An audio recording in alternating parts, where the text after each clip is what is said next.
There's a legend I'd like to share with you. It speaks of a wise elder who, one quiet evening, sat with his young grandson under the vast, open sky. As the stars began to twinkle and the sound of the night wind whispered through the trees, the elder decided it was time to impart a lesson that would echo through the boy's life. The elder looked at the boy, his eyes filled with both warmth and wisdom, and said, "Inside me, there's a battle raging. It's a conflict between two wolves." The boy, intrigued, leaned in closer, eager to hear more. "One wolf embodies evil," the elder continued, his voice steady but filled with the weight of experience. "This wolf is fed by anger, envy, jealousy, sorrow, regret, greed, arrogance, self-pity, guilt, resentment, inferiority, lies, false pride, superiority, and ego. It is the part of us that seeks to divide, to isolate, to hurt, and to claim victory at the expense of others. It is a wolf that is always hungry, never satisfied." The young boy's eyes widened as he listened, his heart heavy with the thought of such darkness inside of him. "The other wolf," the elder went on, "is one of goodness. This wolf is nourished by joy, peace, love, hope, serenity, humility, kindness, benevolence, empathy, generosity, truth, compassion, and faith.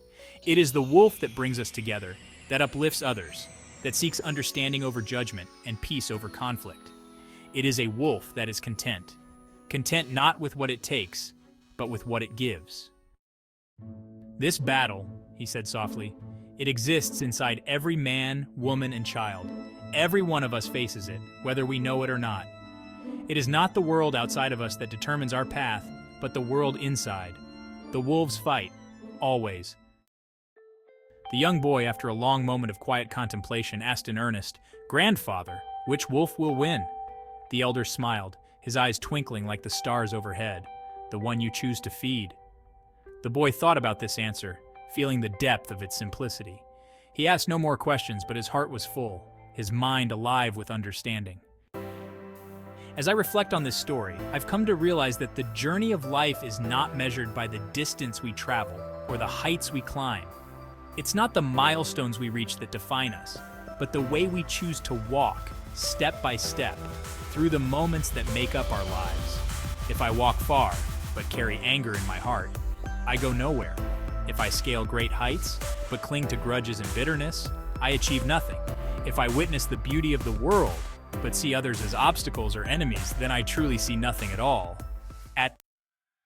Whether I walk alone or with others, whether I am in the heart of a bustling city or deep in the quiet of nature, my happiness, my peace, and my journey depend entirely on how I choose to see the world.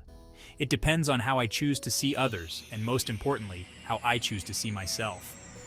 For in truth, we can only rise as high as our hearts will allow. If we are full of bitterness, we can go nowhere. But if our hearts are open, compassionate, and full of love, we can soar. In the end, I am reminded that to move forward in life, I must let go of the things that pull me back. I must shed the weight of resentment, fear, and anger that I may carry, and choose to nourish the parts of me that seek kindness, empathy, and understanding. So I ask again, as I ask myself every day, which wolf will win? The one you choose to feed.